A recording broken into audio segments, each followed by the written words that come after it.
generations. Gentlemen, we will return to the economy in a future question, but we need to move on here so we get to a few more questions tonight.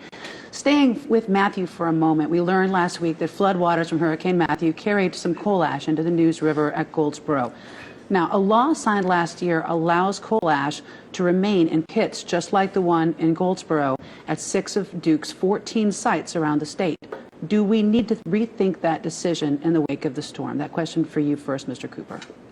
Well, one of the things that I'm going to do as governor is listen to the scientists who are providing the advice, unlike Governor McCrory. Governor McCrory's scientists decided that well water that was by families was unsafe, and so they sent a notice to those families that the water was unsafe. And Governor McCrory, for political reasons or the fact that he worked at Duke Energy or for whatever reason, told them to change it. And they rescinded the order. And the chief scientist in the state resigned, saying publicly that she was not going to be part of an administration that deliberately misleads the public. Now, what we need is public officials who are going to listen to scientists, who are going to believe what they say, who act on that, who use data and facts, and don't let their political ideology rule the day, and particularly when you're not being honest with the public, like his administration is. When the top scientist, nonpartisan person with a good paying job, resigns, and yet another scientist too, saying that the governor is on the phone talking to his public information officer in the room, telling them to rescind this order. That's wrong, and I'm not going to be that kind of governor. Mr. McCrory, we'll let you respond to that in just a moment, but we'll allow Mr. Cecil to answer this question next. Over the last 6 months, I've spent a lot of time in the eastern part, looking at the lowlands, going, wow, I see how Hurricane Floyd made so many problems. But the people down there were telling me that their problem is the well water. They don't have water to drink. They are fearful of even using it with their animals. Several of them commented that it was only in June of this year that they finally started getting the bottled water delivered. And the HB 630 law that you talked about that was passed by the legislature contains a provision that they'll have to put in public water lines to certain areas. And the basic date on that is by the end of 2018. And to a person, they will stand there and they will tell me in Goldsboro and Snow Hill and others, they absolutely do not believe in any way, shape, or form those water lines will be put in before 2020, at best. So do we need to rethink the decision to leave coal ash in pits in other areas? We should point out Goldsboro is one of that's planned to be excavated, but should we rethink it? As an engineer, I understand where the problem is going, and the underground water under those things and the surface water near them, particularly the underground water, can never be cleaned. Surface water will clean itself or can be cleaned like they did with the Dan River. But the pits themselves are a continuing hazard, and the only thing we can really do with that is properly mitigate them. But there's a tremendous amount of ash in those things.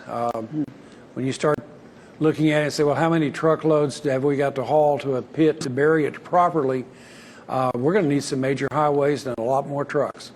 Understood. Mr. McCrory?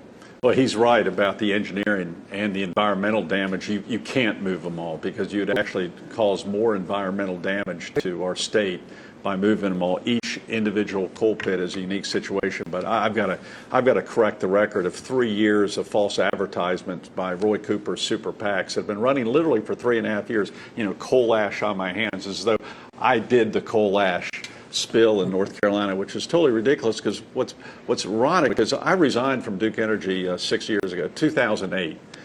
And 8 years ago, in 2008, and shortly thereafter, Jim Rogers, the CEO and chairman, endorsed Beverly Perdue and gave her a lot of money and gave Roy Cooper a lot of money in 2008 for his reelection as Attorney General. And his job is supposed to help oversight coal ash. There is not one email during his 14 years or 16 years as Attorney General where he has ever expressed concern about coal ash. Not one email. By the way, he only has 14 emails in 14 years. Not one email or not one action taken toward Duke Energy. Now, Duke Energy also, I might add, gave $10 million loan to the Democratic National Convention, which they have yet to pay back.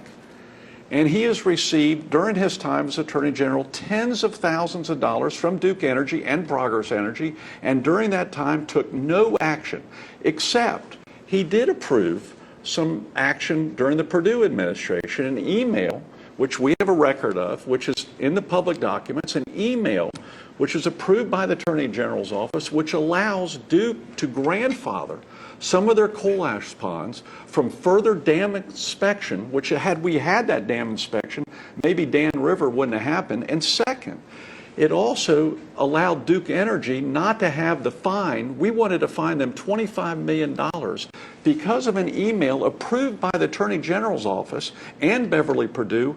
We had to pull back that fine based upon lawyers' recommendations. And his lawyers know all about this. Sadly, the commercials don't mention this. Mr. Cooper. Your question was about should we excavate. So the state legislature decided they were going to create a coal ash commission made up of experts to make this decision. And the head of the Senate, the Republican leader of the Senate, said, we need this commission because we're concerned about Governor McCrory's ties to Duke Energy and the fact that he had worked there so long. And Governor McCrory sued the state legislature because he wanted sole control over this issue of what happens with the coal ash ponds. Governor McCrory didn't want somebody looking over his shoulder.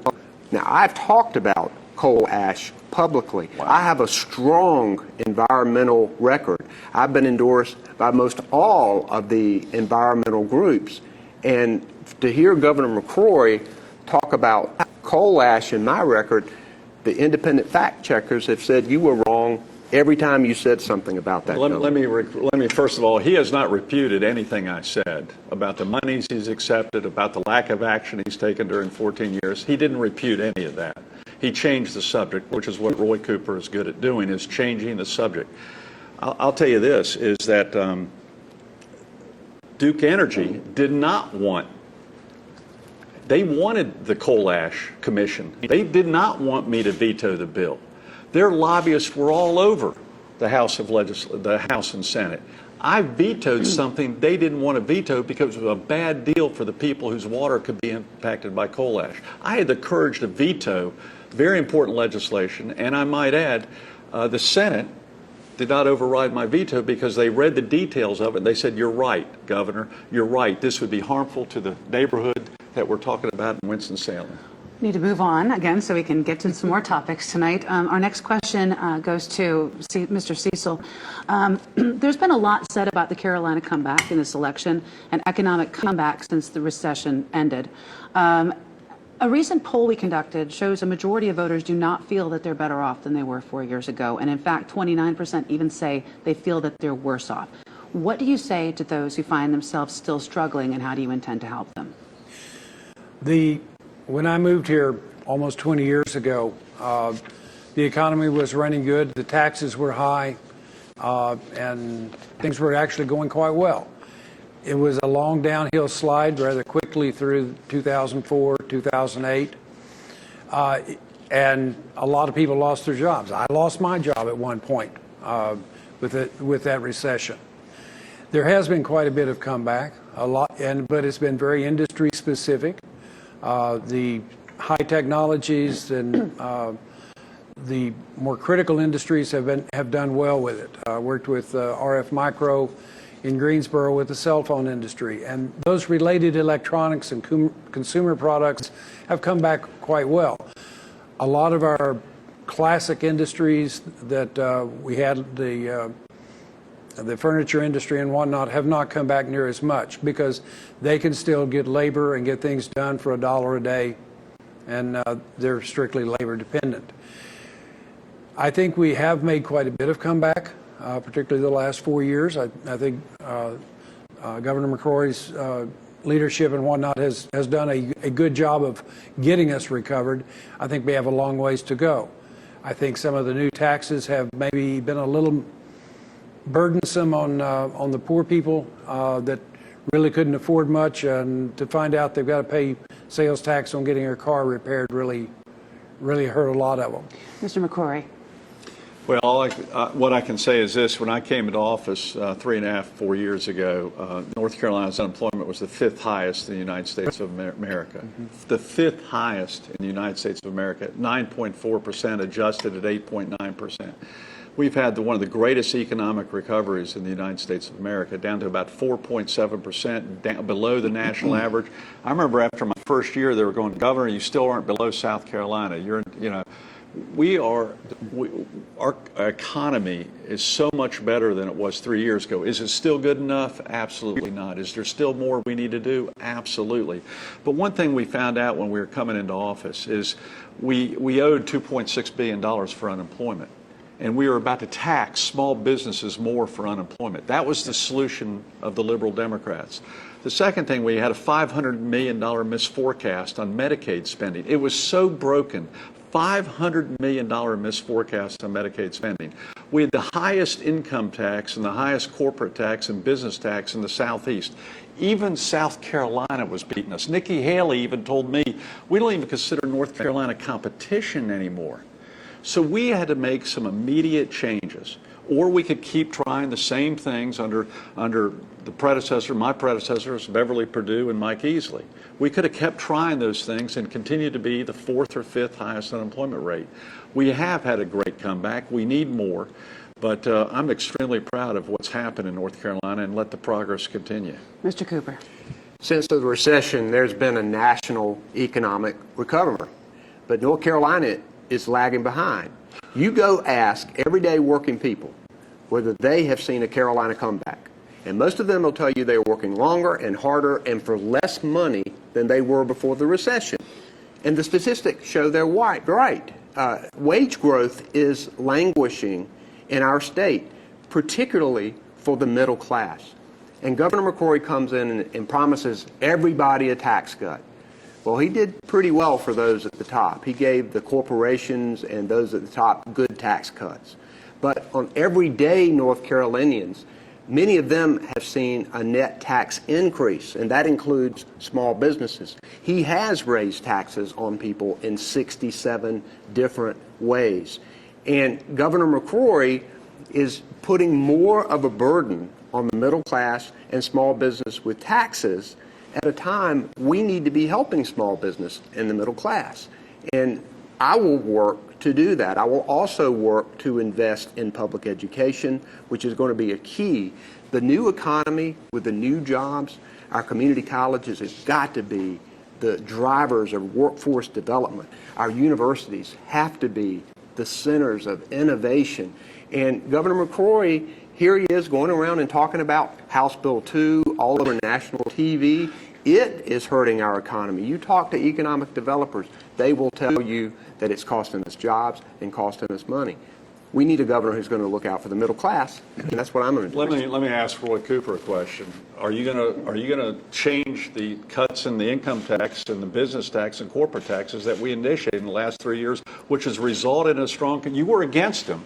If you were so against them and you want to be the next governor, are you going to repeal it and raise the income tax on every working person who gets a paycheck in North Carolina? It wasn't just for the wealthy, and believe me, you were at Goldman Sachs raising a lot of money in New York City. You know about the wealthy.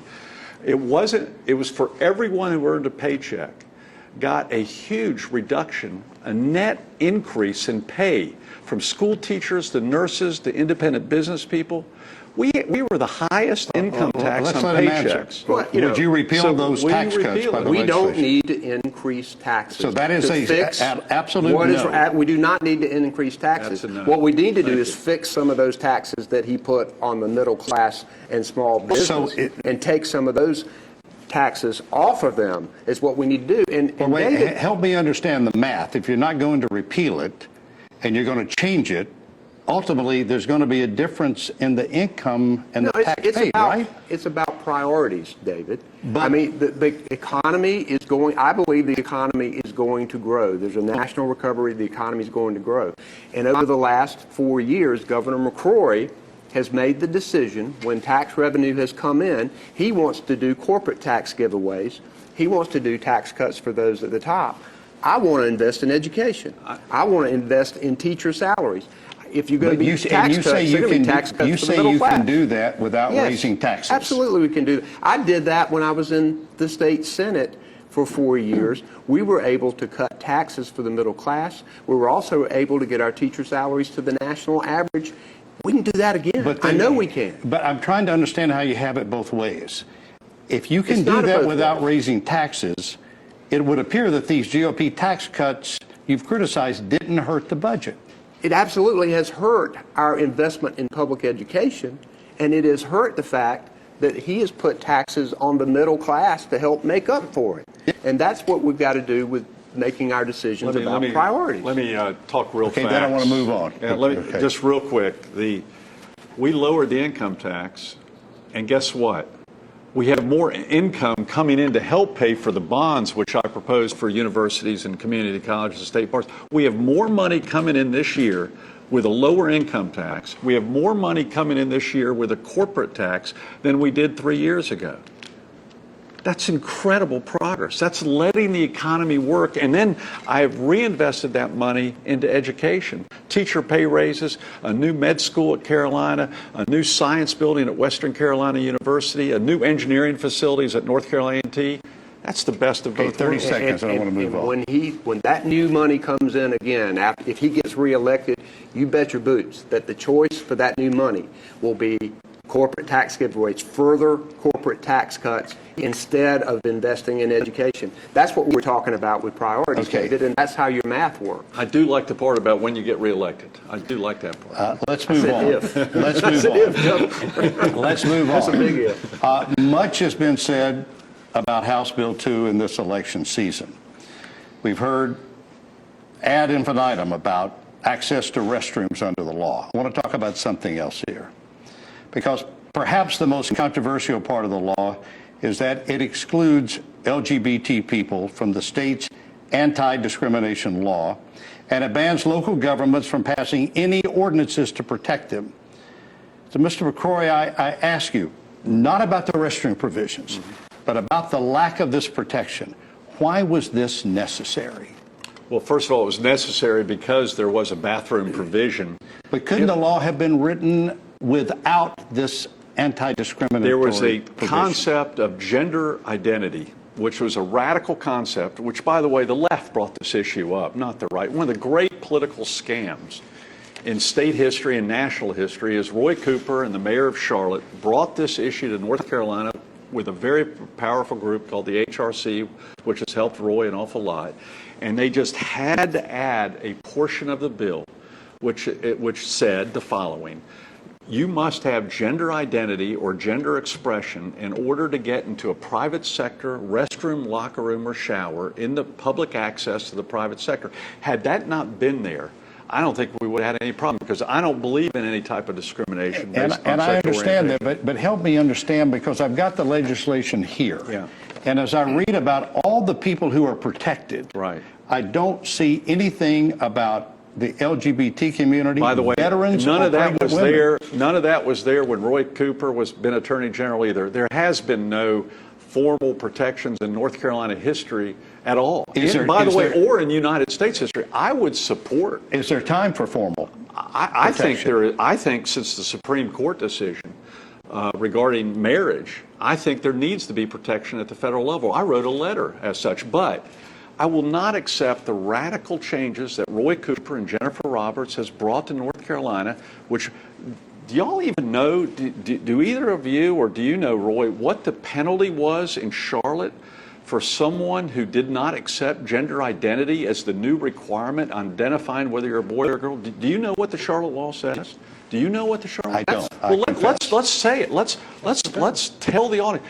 It was a fine of $500 or a 30-day jail sentence. This is what the liberals brought: a bathroom, restroom, locker room ordinance with a 30-day jail sentence in the city of Charlotte. This is what we overturned. That's the first time I think any of y'all knew that. That's why we took action. Mr. Cooper. This is all he can talk about. He goes all over national TV and talks about this. This is why North Carolina is having a problem with its reputation. He continues to talk about that. David, what a lot of people don't know about, and what I think your question is trying to get to, is that if a local government wants to protect people from being fired because they're gay, House Bill 2 says you can't do that. If a local government wants to raise its minimum wage, House Bill 2 says you can't do that.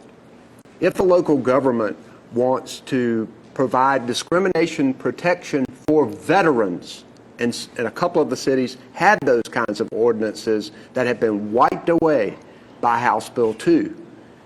This is one of the reasons why House Bill 2 has been pointed out as one of the most discriminatory laws in the country, and why we are suffering such economic damage for it, because it's wrong. It writes discrimination into our law, and it is wrong, period. Mr. Cecil, do you believe LGBT people should be specifically protected under the state's anti-discrimination law? I think we need to have all people under the anti-discrimination laws. The HB2, as I talk with people around the state, they keep coming back that they don't want boys in the girls' bathroom. Other than that, repeal HB2, and let's sit down with a reasoned discussion, look at the bill, and write something that takes more than one day to get through the legislature. Mr. McCrory, if you were reelected, would you push to change House Bill 2 to make it where that LGBT people would be specifically protected under the state's anti-discrimination law? I actually agree with that concept, and I've been looking for a compromise for months on this issue, but I'll make a deal with him right now. If you agree to take out this gender identity and gender expression regarding access to our schools, locker rooms, restrooms, and showers, I will support in a bipartisan effort to make sure we do not discriminate against the LGBT community in hiring or firing. I signed an executive order for all state employees, which was buried in your newscast, was buried across North Carolina news and national newspapers, which forbids discrimination in the hiring and firing of anyone based upon sexual orientation. And I support that for the private sector. So, Roy, let's support that together, but do not support this concept where you've raised millions of dollars to say we're going to now identify gender based upon what you think you are, based upon what you are. You know, but help me understand before we get to Mr. Cooper. Yeah. Why that matters more than an anti-discrimination policy? I don't understand your question. Why does the gender identity issue balance the discrimination policy? The governor of North Carolina runs the state prison system. I've got prisoners now, after this radical agenda has come to North Carolina, I've got male prisoners who want to be transferred to the female prison. This is now this is not just a North Carolina issue. The Justice Department, under the Obama administration, now wants to change the official definition of gender to gender identity, and Charlotte wanted to add gender expression. The next governor, this governor right here, is running the state prisons right now. Now, schools and the prison system, when someone has an individual situation regarding their identity and gender, we've segregated and separated those individuals and made special arrangements. That's what principals have been doing for years in North Carolina. Roy Cooper, the Attorney General, Jennifer Roberts, have all got together and said, no, we need a state law with the threat of a prison sentence for both the private and public sector. This is what he has been supporting, and it's one of the biggest political cons in our history, and sadly, he promoted the boycotts. The head of the Democratic Governors Association helped announce the boycotts, who since has donated millions to his campaign. Mr. Cooper. That's all he can talk about, but I have to address the boycott. I have been working very hard to encourage businesses to come to North Carolina and help us fight House Bill 2. Many of them have said, I think we're not going to come. We're not going to expand. Braeburn Pharmaceutical Company had announced they were coming to North Carolina. House Bill 2 was passed, and then they said, well, we may not come now. I contacted them. I said, you need to come. you need to come and help us fight House Bill 2. They announced, because I had told them that we were going to fight it together, that they were coming, and then Governor McCrory, like he has most every business that has opposed House Bill 2, he has attacked them, and even the companies who have jobs here and have worked for people in North Carolina, he is attacking them. That's bad for our economy, and one of the reasons why we're in the state we're in. We've got to Well, move real on. quick, who he didn't attack was the chairman of the Democratic Governors Association, who's given him $7-8 million for commercials. The governor of Connecticut called on a boycott of North Carolina. Roy Cooper, who is accepting millions of dollars, said nothing. I've got to address Jerry that. Brown, the governor of California. Okay, 15 seconds. Mayor Cuomo, all members of the Democratic Governors Association. This was all politics. Mr. Cooper. That is just flat out not true. What? Governor McCrory knows it. If he wants to talk about political contributions, he had a contributor who said he wanted something for his contribution in return. Governor McCrory gave him a private prison contract over the objections of his staff. He's talking about political contributions all night tonight. So if we want to talk about political contributions, Governor, you're the one who now has an FBI criminal investigation as a result of you, as Attorney General, you should be resign right now for saying that. That is absolutely not true. That's There is absolutely no true. FBI investigation, and you Absolutely true. should apologize right now. John, we have to move along. Our next topic is the State Crime Lab, and this is for you first, Mr. Cooper. Sure. We've heard a lot of talk about problems in the State Crime Lab over the years. You said you've inherited many of those problems from your predecessor. You have been Attorney General for 16 years. Are those problems completely fixed, and if not, why not? We still have resource issues with the State Crime Lab, and we need to make sure that there are more scientists and more equipment, and we still got a lot of work to do. But this is about leadership.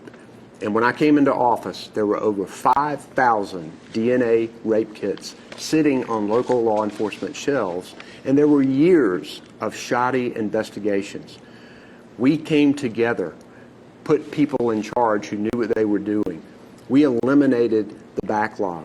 We worked to help law enforcement straighten out these investigations. And the crime lab now is helping to convict thousands of people. It is helping to exonerate people. This crime lab is the only one in the country that has certified scientists. And there's tremendous progress that has been made. We found a problem. We fixed it. We didn't blame it on somebody else like Governor McCrory. Mr. Cecil, what are your thoughts? I'm not familiar enough with the internals of the crime lab here to know completely how it's working or how much it's actually still with problems. But I was asked by several different people over the past few weeks how that in Charlotte they got the gun, said that it was blood on it, and within 24 hours the news media had the announcement that they were sure from the DNA testing who the gun belonged to, who was carrying it. And they said, but my daughter's rape kit is now 4 months old and still no response. So apparently there is at least a lead time that needs to be looked at on all crimes. Saying the crime lab is fixed is you ought to call your own hotline for fraud and turn yourself in. Because the fact of the matter is the crime lab has not been fixed. As your hundreds of thousands of dollars being spent on a commercial, it is still broken. If it wasn't broken, why would the city of Fayetteville be right now planning to build its own crime lab? It's because they can't wait on the state crime lab anymore. And that's occurring in city after city, Durham, Greensboro, now Fayetteville, and other cities. And that's just a fact. Do the two of you talk to each other about issues like this? I mean, you're the chief executive of the state. You're the state's top lawyer. Yes. It seems like to me you would sit down and have a conversation about what's going on there. And, you know, you talk about 5,000 cases. Are you impugning your former Attorney General, Mike Easley, that you inherited that from him? Well, I know that there were 5,000 untested rape kits. But weren't a lot of those waiting for DNA to be matched against, and also the technology was evolving at that time? It was, no question. So to say 5,000 sounds like it's this huge number, which it is, But the context seems to be missing on Well, that. well, the context is that the crime lab wasn't even testing no suspect rape kits. Okay, this leads me to, because we're getting tight on time, I want to talk about transparency. You brought up the lack of emails coming from the Attorney General's office in 16 years. We have tried to get public records from the governor's office, and it's been like running against a wall sometimes trying to get things. Both talk about transparency. It seems very opaque to me what we see in trying to get information to the public. Mr. Cooper, as Attorney General, I've been told that you like to talk on the phone and go down the hall and talk with people in your office. How can you do that as governor? Isn't there a need for a paper trail of what's happened in your office for 16 years? Absolutely. There is a paper trail. And there From are you? Absolutely. There are thousands of documents that our office has produced. I helped to write the public records law, believe strongly in transparency. And Governor McCrory has been stonewalling not only the media, but people who ask for public records. He's had to be sued 3 times for public records that he has failed to produce. If you are elected governor, are you ready to make a statement tonight that you would make public access, public records available within 30 days of request, as an example? It will be as quickly as possible. And people who deal with our office at the Department of Justice know that we work expeditiously. We work hard to get that information out to the public. And as governor, I will make certain that all of our cabinet members know that this is a directive, that they have to get this information. And Mr. McCrory, in all fairness, I know that oftentimes attorneys, law firms, media, so many people come for discovery. They're looking for reams of information, and it can overpower any office from doing it. At the same time, we have waited months and months to get information. When you had folks from Duke Energy and to the executive residence for dinner. You saw that on my public calendar, by the way. Roy But there Cooper was- doesn't. but there's Roy no Cooper dis- doesn't have a But public. there's dinner. no information about what was discussed that night. Yeah, well, I didn't take notes. I'll tell you what was discussed. I discussed that I was going to veto the bill that they wanted that he's now criticizing. I said, I'm going to veto this thing. It's totally unacceptable, and I'm going to take it to the Supreme Court, which, by the way, the Democrats and Republicans on the Supreme Court supported. And so did Jim Hunt, and so did Jim Martin. So when I took this to the Supreme Court, I got support from Jim Hunt and Jim Martin in my case, and I won with only one dissension in the Supreme Court. So I'm pretty proud of that record. I sued my own Republican legislature. That's how bipartisan I am. Is there a way to cut through the legalese? I'll tell you the dilemma I'm finding out in my 3.5, 4 years as governor is it's not the media requests that are causing us a problem. It's the super PACs, and frankly, a lot of Roy Cooper super PACs during campaign season. The Progress North Carolina Progress, they're all Easley and Purdue ex-campaign workers. They are making more requests and going on witch hunts, and we have to go through every record to ensure that there is not personnel information, which would be against state law if I release personnel information on individuals. So there is an issue of a middle ground. It's not really the legitimate news organizations that cause us a problem. It's the super PACs that are going on witch hunts, and then they get the headline, sadly, on RAL and other stations of going, McCrory can't produce these documents. It is a problem with technology right now. Mr. Cecil, how would you address it, transparency, if you were elected? I always advocate as transparent as possible. As Governor McCrory said, though, the personal information out of the employees has to be protected. The recent law on the body cameras for the police address some of that, and I think in a proper way set up so that the judges look at that and the judges can make the decision so that it can be released. It's not up to the individual city council or town council of every little town to make those decisions. I'm fully in favor of transparency everywhere we can, and automating the record retrieval where we can. A lot of this stuff is going to be difficult to get hold of simply because it's on paper record only, and that's the only way they store it. Next question for you, Mr. McCrory. 4 years ago at a debate, I asked you what additional restrictions on abortion you would support, since you said none at that point. Since then, North Carolina's waiting period for abortion has been extended to 3 days, which is the longest term of any state in the country.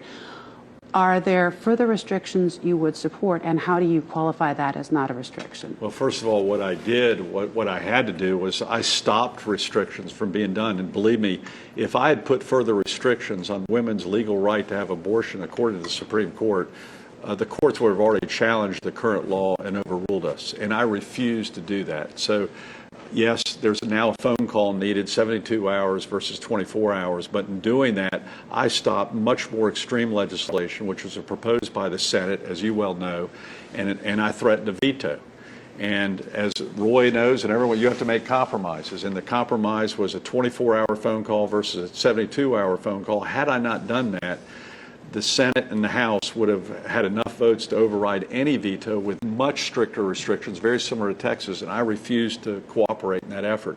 I'll tell you what I am proud of, and I mentioned this during our last debate. I also enforced existing laws. I mean, we had an abortion clinic in Charlotte that was treated women like they were going to a meat market as opposed to seeing a physician with a very serious operation, a very serious procedure, where they weren't even mopping the floor in between abortions. It was revolting. And thank God my secretary, Dr. Aldona Voss, said, that's unacceptable, Governor. We need to shut it down.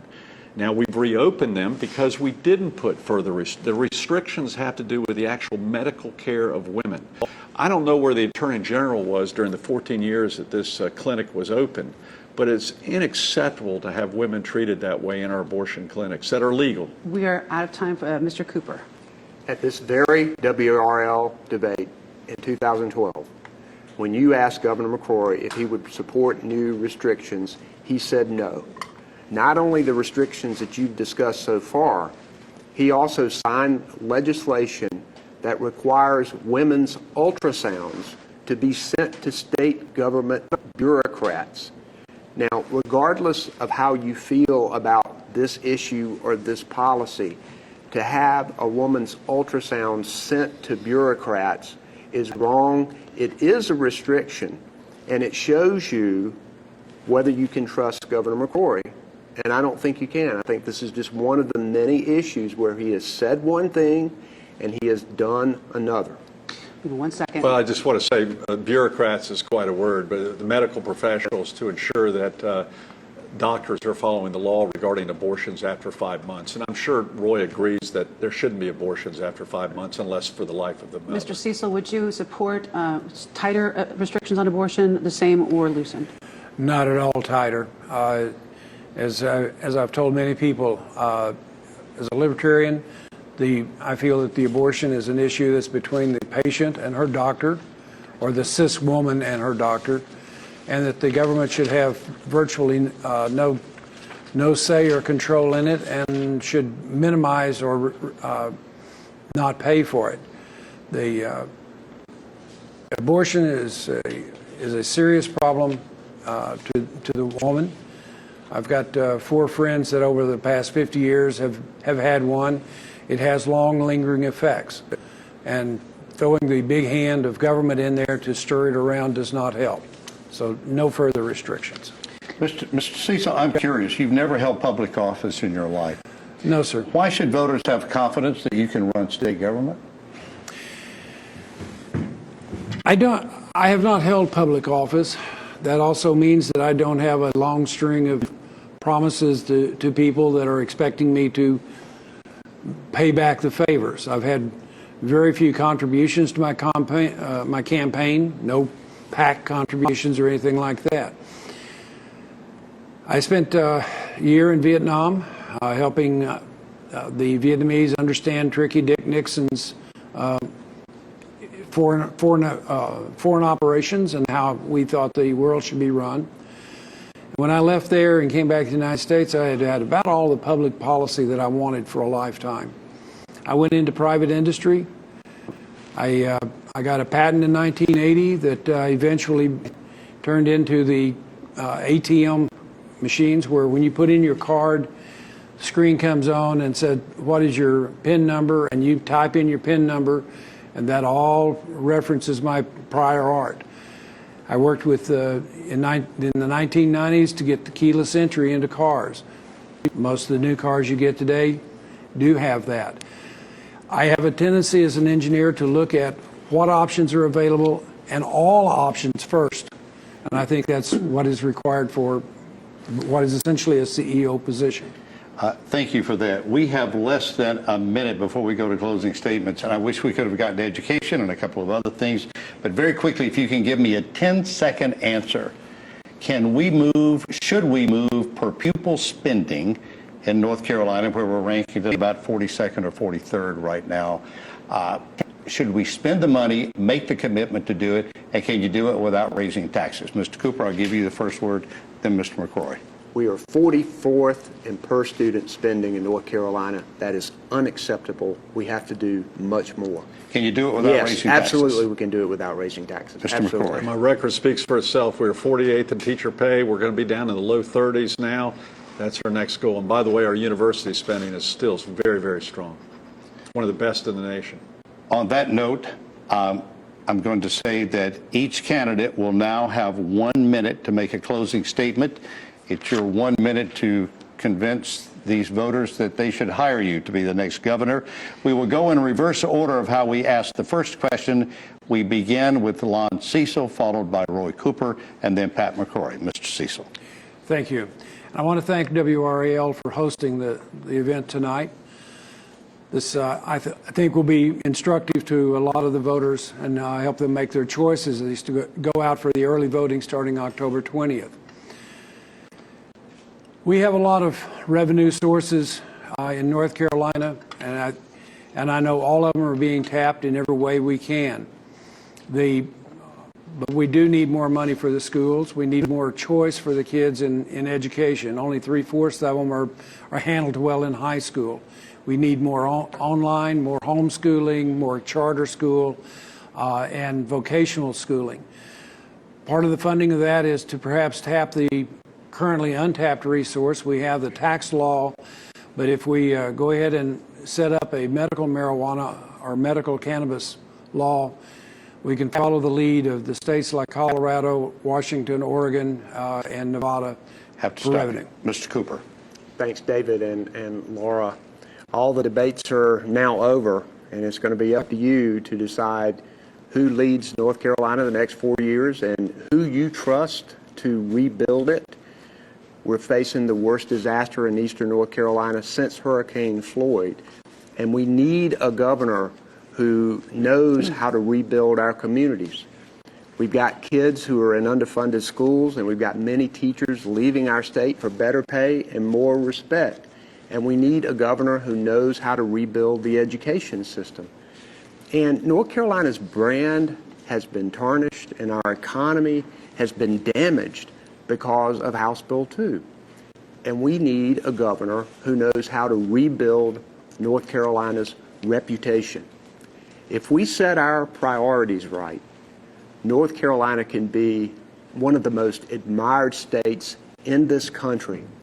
I'm going to work hard as your governor to rebuild North Carolina. Mr. Cooper, thank you for your vote. Mr. McCrory. Well, let's have more debates. I'm welcoming more debates so people don't have to make decisions over multi-million-dollar TV ads. I think this is great, and I'd like to have more, and I welcome more.